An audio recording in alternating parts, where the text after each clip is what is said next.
सहनो भुनक्तु सह वीर्यं करवावहै तेजस्विनावधीतमस्तु मा विद्विषावहै। ओम शांति शांति शांति। नमस्ते। अच्छा, क्या चल रहा था हमारा? प्रत्याहार चल रहा था ना। अच्छा, प्रत्याहार का एक प्रयोग मैंने आप सबको बताया था, किस किस ने किया पहले ये बताओ।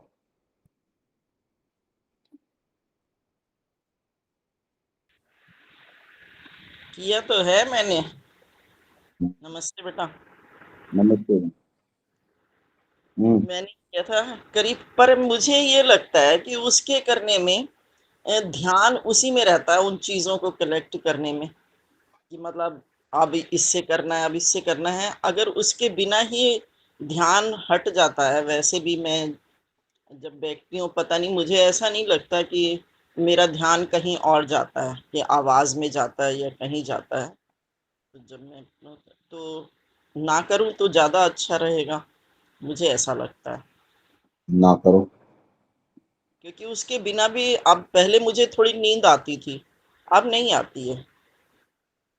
हम्म, नींद तो स्वाभाविक है। नहीं, अब नहीं आती। अब इतनी देर बैठूं चाहे देर, अब नहीं आती बिल्कुल। सुख वर्षा माता जी। जी आचार्य जी, मेरे तो लोग एक दो प्रश्न है आपसे, जब भी समय होगा करूंगी मैं। अभी एक करो। तो प्रत्याहार का तो वही है जी, अगर हम स्वयं ही मतलब अंदर अंदर हल्के से में से गुंजाए मन को, उसी में ध्यान रखें अपना, तो वो ज़्यादा ठीक लगता है शायद। और दूसरा, आप उस दिन परसों के प्रवचन में कह रहे थे आचार्य सायन जी के बारे में, उसके बारे में ज़रा सा मुझे कुछ बात करनी थी। कि उन्होंने 8 टांगों वाली गाय को टुकड़े टुकड़े करके और संविधा में देने के लिए कहा है, लेकिन सत्यार्थ प्रकाश के 11वें समोल्लास में आचार्य सायन जी जब ब्रधनम का अर्थ सूर्य कर रहे हैं, तो महर्षि स्वामी दयानंद जी शायद उनके कह रहे हैं कि इन्होंने कम से कम प्रशंसा से कर रहे हैं कि कुछ अर्थ ठीक किया है। तो ये दो विपरीत सी बातें लगती हैं। अच्छा, इसका समाधान कौन करेगा? जो माता जी का ये प्रश्न है, कोई और करेगा इसका समाधान? आचार्य जी नमस्ते। नमस्ते। ये सायण जो है ना, मतलब कुछ अर्थ तो ठीक किए हैं, कुछ गड़बड़ भी किया है उन्होंने। तो दोनों बातें हैं, कुछ अनर्थ भी कर रखा है, कुछ सही भी किया है। मेरे हिसाब से तो यही बात आचार्य जी। देखो, 3 लोगों के भाष्य हैं ऋषि दयानंद से पहले, 4 लोगों के भाष्य हैं ऋषि दयानंद से पहले। एक तो मैक्स मुलर ने किया है, ये विदेशी आदमी ने। अच्छा, उसने जानबूझ के गलत किया है। जो थोड़ा बहुत उसे पता भी था कि ये ठीक हो सकता था, उसे भी उसने बिगाड़ा है, क्योंकि उसे हमारे साहित्य को नष्ट करना था, उसे हमारी परंपराओं को नष्ट करना था, इसलिए उसने गलत किया जानबूझकर।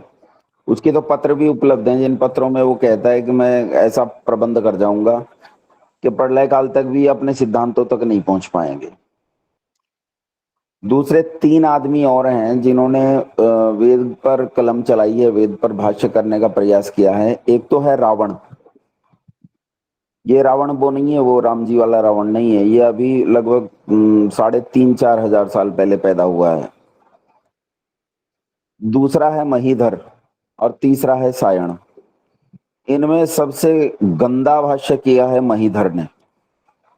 महीधर से कुछ ठीक रावण का है, और इन तीनों में सबसे ठीक सायण का है।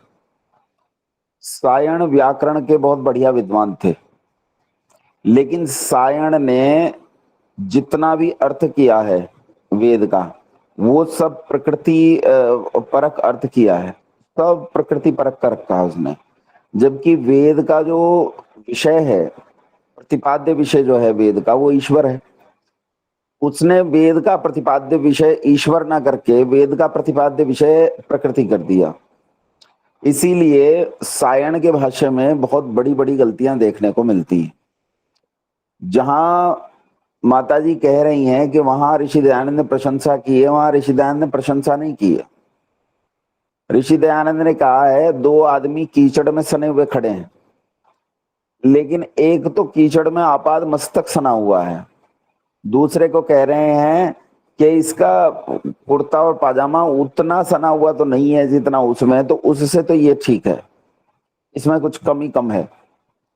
लेकिन इसका मतलब ये नहीं है कि उसने सही किया, उसने भी गलत किया।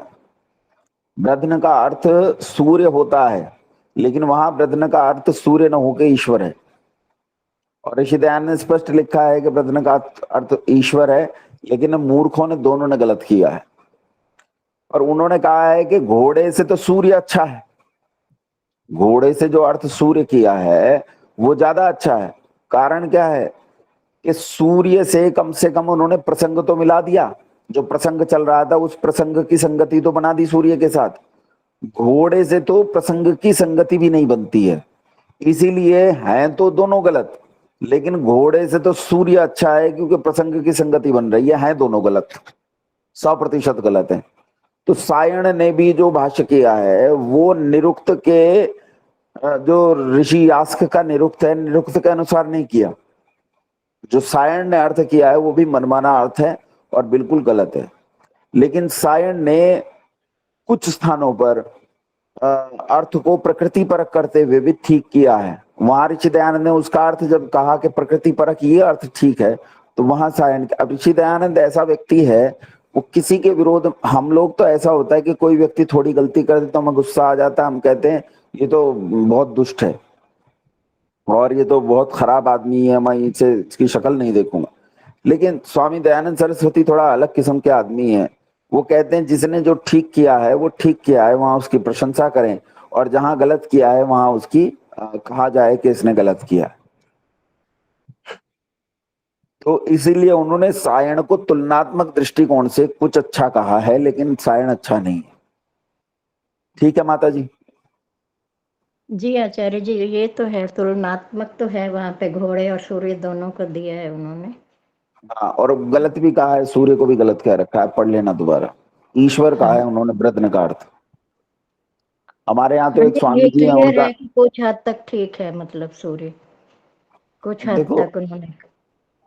नहीं किसी भी हद तक ठीक नहीं है, जब आप उसे पढ़ेंगे तो किसी भी हद तक ठीक नहीं है। केवल इतना है कि उन्होंने शब्दों की संगति आपस में मिला दी है, और शब्दों की संगति मिलाने से ऋषि दयानंद ने कह दिया कि कम से कम इसने संगति तो मिला रखी है, तो उसकी तुलना में तो ये ठीक है। जी, दूसरा प्रश्न। एक निवेदन और था, यदि संभव हो सके तो यदि आप वीडियो खोल के अपना थोड़ा हमें दिखा सकें प्राणायाम का, थोड़ा सा 2-4-5 मिनट के लिए, तो हम देख के शायद ज्यादा समझ जाएंगे, अगर संभव होगा तो। हाँ ठीक है माता जी, लेकिन ये मैं आपको परसों करवाऊंगा प्राणायाम इस तरह से।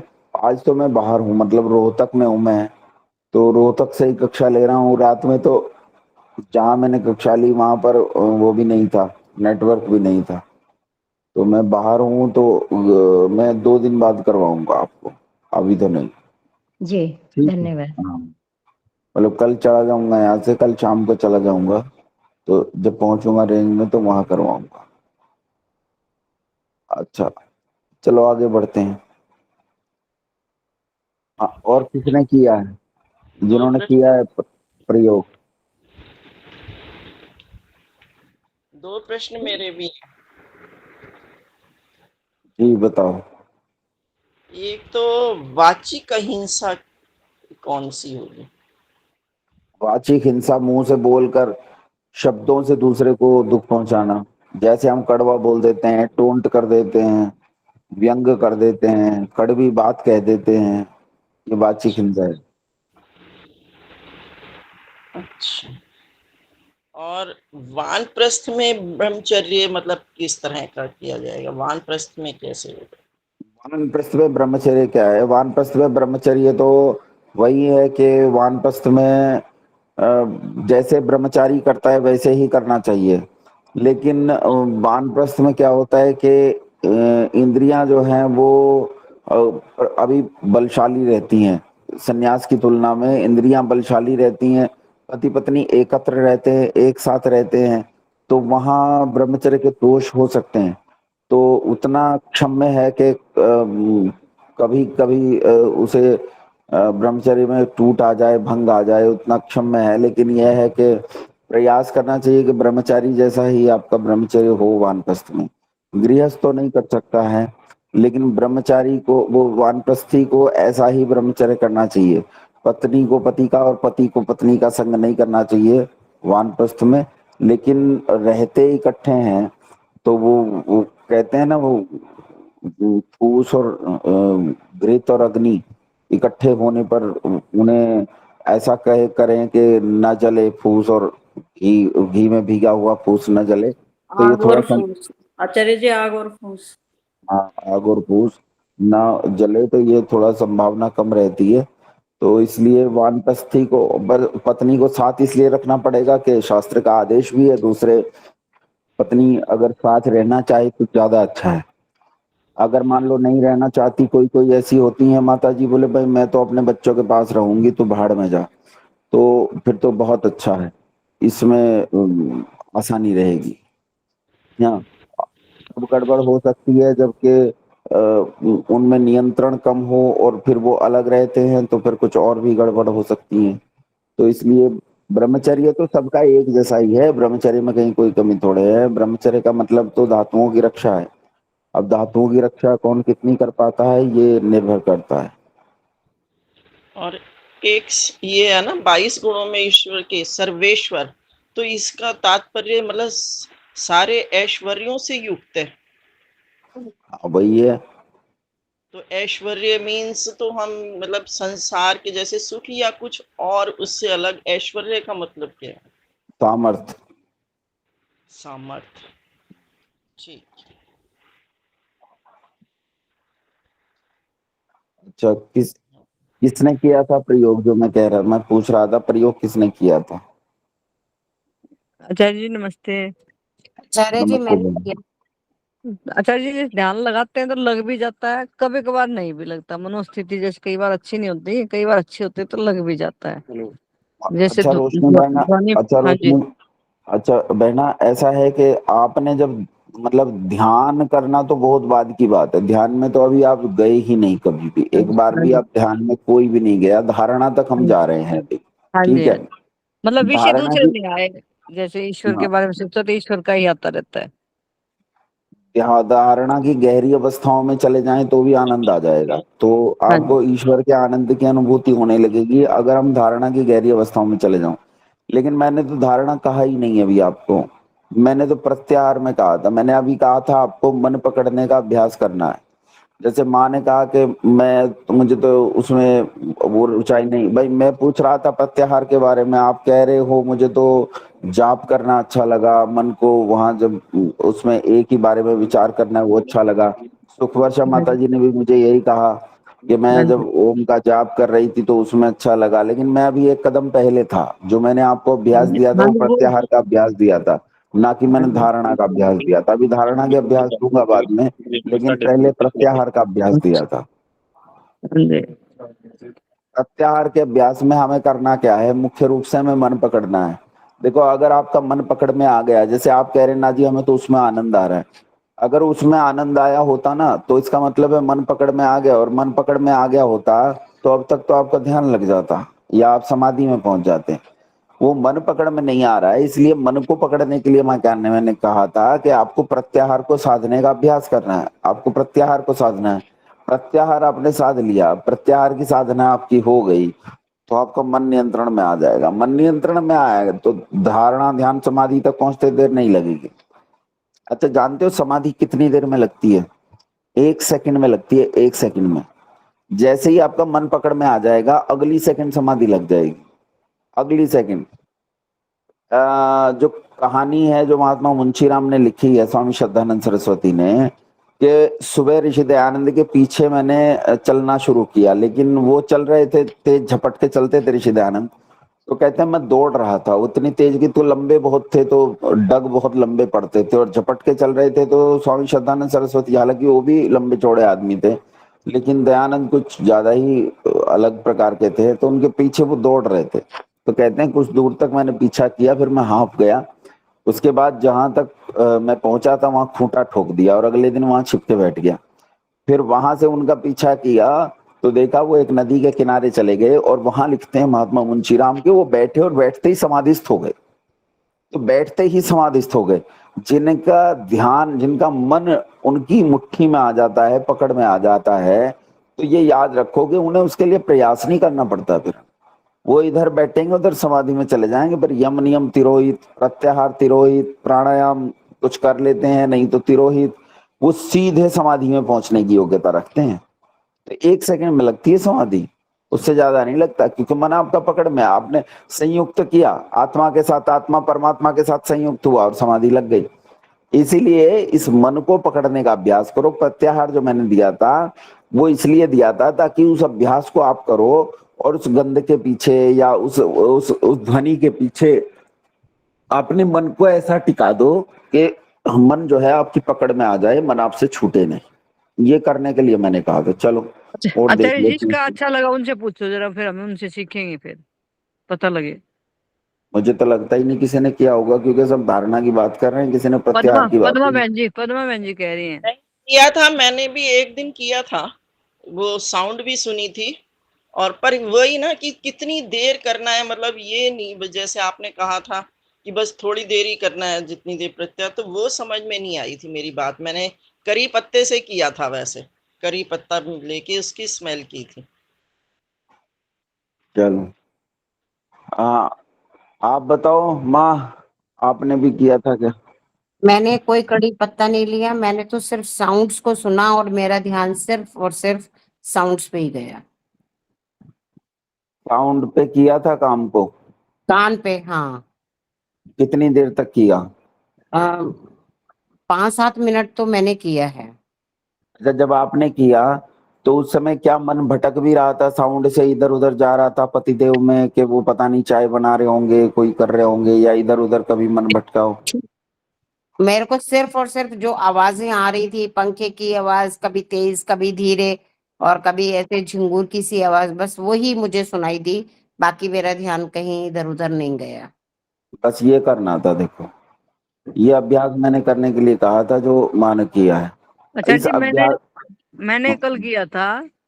तो जैसे आप हम्म, कह रहे थे ना, जैसे वो आपने जो भेजी थी रिकॉर्डिंग वीडियो, तो वो हाँ मैंने किया साउंड था, की। पर मुझे तो एसी की आवाज, पक्षियों की सब सुन रही थी। हाँ सिर्फ तो वो सब आवाज नहीं आवाजें सुनी जो आपने भेजी थी।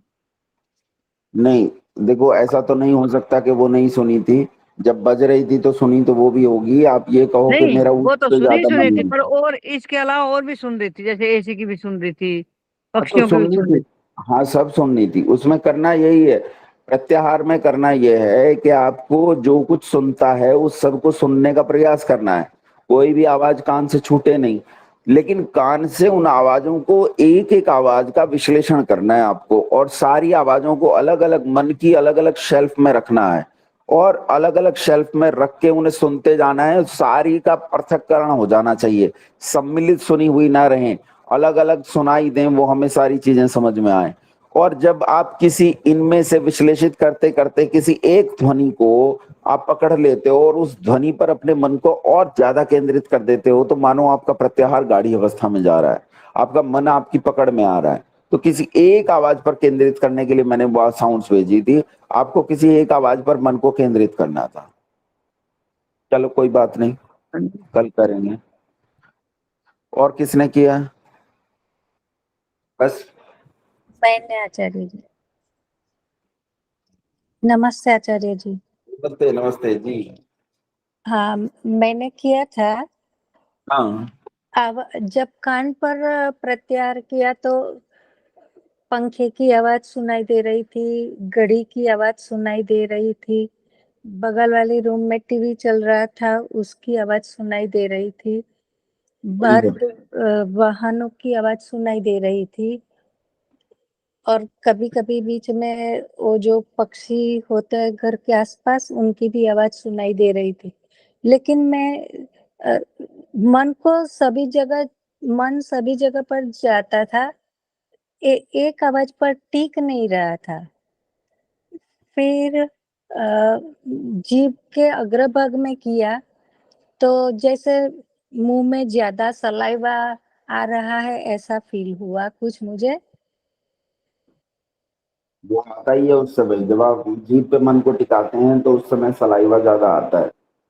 और फिर सांसों में अगले दिन आपने बोला था ना, तो फील वो गले में खड्डे वाला जो भाग है वहीं पर फील हो रहा था।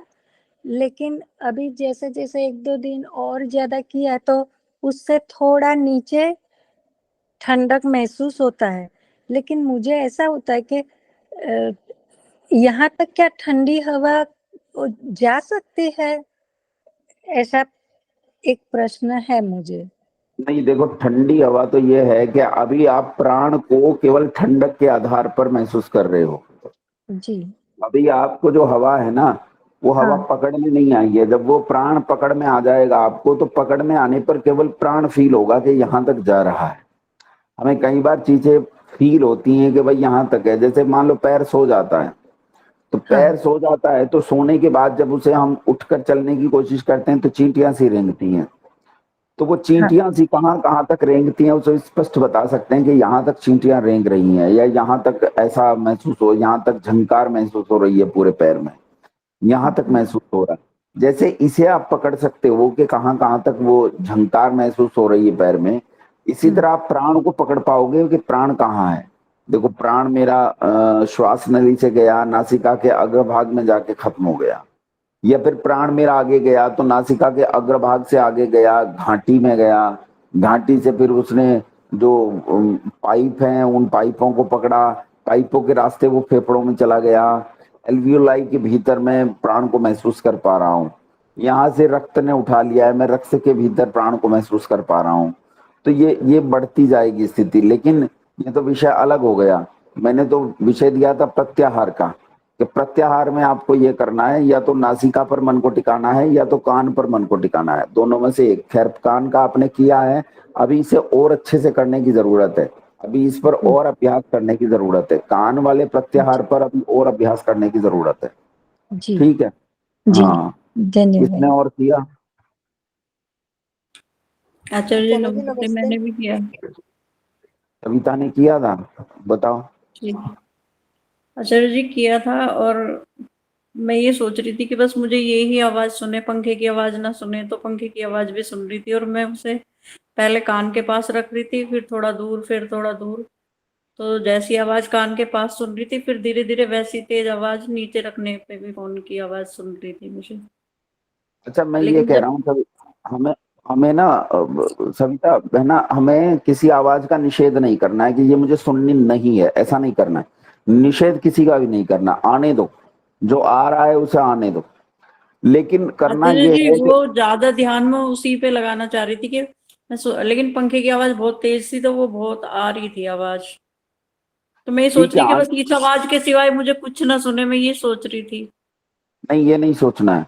आप जो आवाज आ रही है उन्हें आने दो, उन्हें आने दो, मना मत करो किसी आवाज को। अगर तुमने मना किया तो मामला गड़बड़ हो जाएगा, फिर तुम्हारा उस आवाज के साथ झगड़ा हो जाएगा, तुम्हें वही ज्यादा सुनाई देगी जिसे मना कर रहे हो। मना नहीं करना है किसी आवाज को कि तू मत आ। आपको करना यह है, उनमें से किसी एक आवाज पे खुद को फोकस करना है, ना कि दूसरी आवाज का निषेध करना है। दूसरा आ रहा है, आने दो भाई, मुझे रसगुल्ले ही खाने हैं, ठीक है, मुझे रसगुल्ले ही खाने, लेकिन पूरी आ गई है तो मना मत करो कि पूरी नहीं खाऊंगा, आने दो। दही आ गई है, मना मत करो, आने दो। लेकिन आपको करना क्या है, आपको ये फोकस करना है कि मुझे दही और पूरी दिखाई देना बंद हो जाए, मैं केवल रसगुल्लों पे फोकस कर सकूं, इस बात का ध्यान रखना है। समझ में आई बात? हमें केवल केवल अगर हम कान पे ध्यान लगा रहे हैं तो हमें कान पे मन को टिकाने का अभ्यास करना है, गहरे से गहरा। अन्य बाधाएं तो आएंगी, उनकी चिंता नहीं करनी। ठीक है। और किसने किया था? नमस्ते आचार्य, मैंने भी किया। मैंने भी किया था। मैंने भी किया। अच्छा, जिन्होंने अभी कहा था पहले कि मैंने किया, किन्होंने कहा पहले? मैंने जिन्होंने कहा कहा, था आचार्य जी। हाँ बताओ। हाँ आचार्य जी, मैंने यहाँ बाहर बैठ के किया था तो अच्छा लग रहा था, पर ये झिंगुर की, चिड़ियों की, इनकी आवाजें आ रही थी तो बार बार आंखें खुल रही थी। नहीं, ये आप इनसे परेशान क्यों हैं? ये मुझे बहुत अजीब लग रहा है।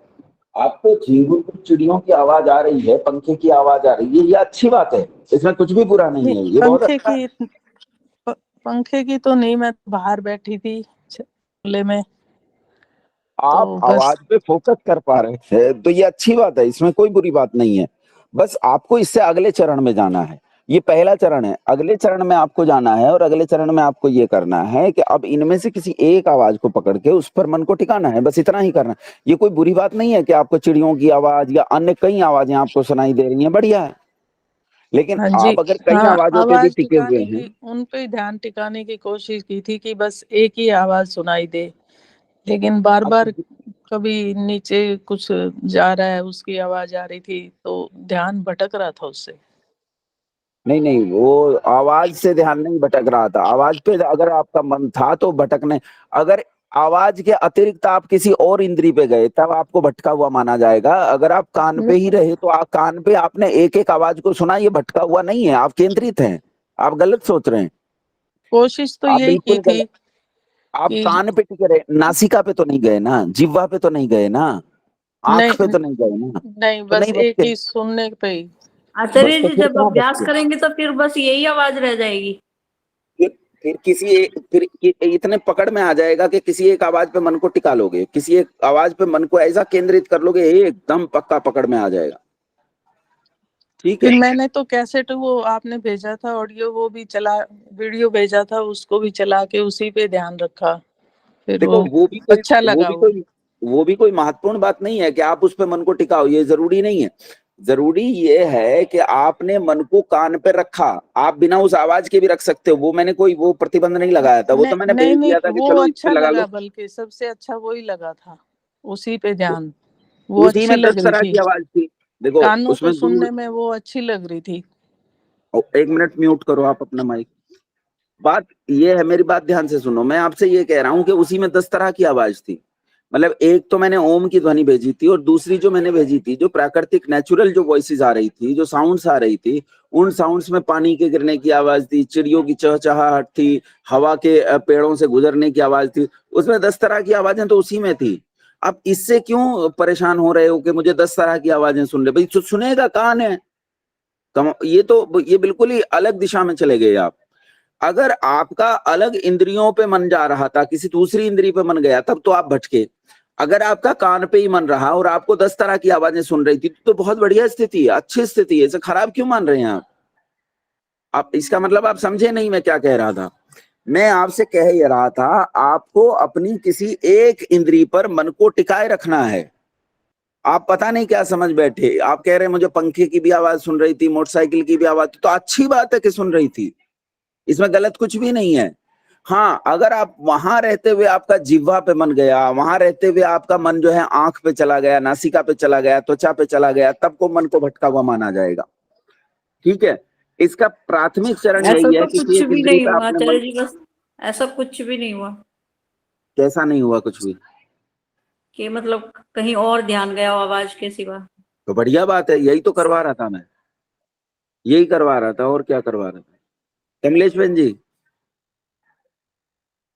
आचार्य जी, हाथ उठा रखा था आपने। आचार्य जी, अभी क्यों नहीं करवा देते आप ये प्रैक्टिकल हमें साथ साथ? हाँ करवा दूंगा, करवाया भी था मैंने, करवा दूंगा। अच्छा, मैं किसी कुछ और ने? दिनों से जुड़ नहीं पाई थी। हाँ जी। कोई बात नहीं। आचार्य जी, जैसे हाँ, आप यूं कह रहे हो, जैसे मैंने ये कहा कि भाई ये भी आवाज सुन रही, वो भी आवाज सुन रही थी, तो उस एक आवाज पे ध्यान कैसे करें फिर? नहीं नहीं, रुको, आप उससे उससे घबराओ मत। ये मुझे बहुत अजीब लग रहा है। मैंने ये कब निषेध किया है कि आपको बहुत सारी आवाजें एक साथ नहीं सुननी है? सुनेंगी, सुननी चाहिए, बढ़िया बात है। आपको उस इंद्री के अलावा किसी और इंद्री पे मन को नहीं ले जाना है। उसमें तो बहुत सारी आवाजें आपको सुन रही हैं, वो बहुत अच्छी बात है। इसका मतलब है आप एक इंद्री पर अपने मन को टिका पा रहे हो। ठीक है। अब इस अभ्यास को आपको और गहरा करना है। उसके लिए मैंने आपको कहा था कि उसके लिए अब आप उनमें से किसी एक साउंड पर फोकस करने का प्रयास शुरू करो। आप ये सोचो कि आज मैंने बताया कल आपका मन टिक जाएगा, ये इतना आसान काम नहीं है। ये बहुत लंबे अभ्यास के बाद आएगा, लेकिन आ जाएगा, ये पक्का है। आप ऐसा करो कि किसी भी एक आवाज को पकड़ लो, चाहे तो वो झींगुर जैसी आवाज चलती है उसे पकड़ लो। जैसे पद्मा माँ ने बहुत अच्छा बताया, उन्होंने कहा कि मैंने जब कान पर मन को टिकाया तो वो जो झींगुर जैसी आवाज थी उस पर वो अच्छे से फोकस कर पा रही थी। बीच में पंखे की आवाज का ऊपर नीचे जाना, वो उस पर भी फोकस कर पा रही थी। ये बहुत बढ़िया बात है, ये बहुत बढ़िया। ऐसा ही करना है आपको, आपको करना ये है। अब देखो उन्होंने क्या किया, उन्होंने 10 आवाजों में से केवल 2 आवाज पर फोकस करना शुरू कर दिया है ना। शुरू में अगर आपको 10 आवाजें आ रही हैं, ये एक बहुत अच्छी स्थिति है।